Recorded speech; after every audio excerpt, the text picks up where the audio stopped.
सागर एक जगह है मध्य प्रदेश में, वहां पर एक बिहारी जी का मंदिर है। बहुत ध्यान से सुनिएगा। तो वहां बिहारी जी का मंदिर है, तो वहां बिहारी जी की गौशाला भी छोटी सी, तो वहां गैया की सानी भी पुजारी जी करते थे, बिहारी जी की सेवा भी पुजारी जी करते थे। सानी समझते हैं? भूसा आदि उसमें चारा आदि मिला करके गाय के लिए उपयुक्त उसको बनाना, उसको सानी कहते हैं। तो पुजारी जी बेचारे पूजा भी करते, सेवा भी करते, गौशाला में सानी भी करते, सब करते। आज पुजारी जी पता नहीं क्यों श्रमित ज्यादा हो गए, तो गैया की सानी नहीं करी उन्होंने।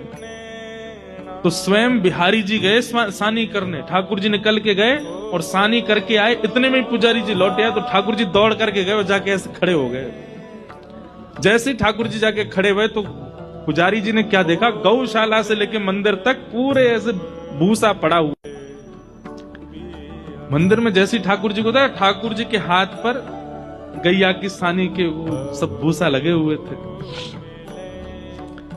पुजारी समझ गए, बोले जय जय, आज मैं भूल गया तो आप सानी करके आए गैया की।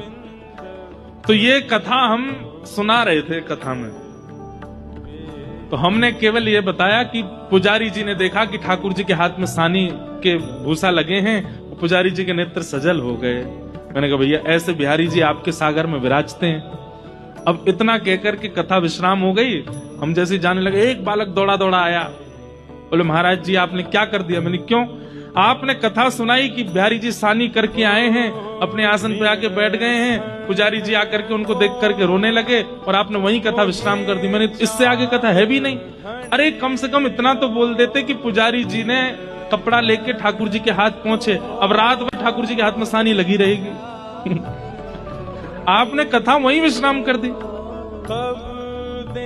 अब यहां देखिए, वो व्यक्ति कथा को कथा की तरह नहीं सुन रहा है, वो व्यक्ति कथा को ऐसे सुन रहा है कि प्रत्यक्ष लीला हो रही है, महाराज जी उसको बता रहे हैं। और महाराज जी ने ठाकुर जी के हाथ से सानी की भूसा हटाए नहीं। अब रात भर ठाकुर जी उसमें, उसकी वो बात मेरे ऐसे घर कर गई कि घर जाकर के कक्ष में बैठ के अपना आसन बिछा के मैंने फिर कथा करी। और कथा में फिर हमने कहा अकेले ही कि पुजारी जी गए और फिर बिहारी जी के हाथ में जल से थोड़ी वो सानी पहुंची और उसके बाद बिहारी जी की शयन आरती करा के सुलाया। इसे क्या कहते हैं? इस भावना को कहते हैं चैतन्य। क्या कहते हैं? आप जो यहाँ लीला सुन रहे हैं, आप जो यहाँ भाव सुन रहे हैं, ये केवल एक वक्तव्य नहीं है, ये कथा नहीं है, ये प्रत्यक्ष लीला है। ठाकुर जी चैतन्य है।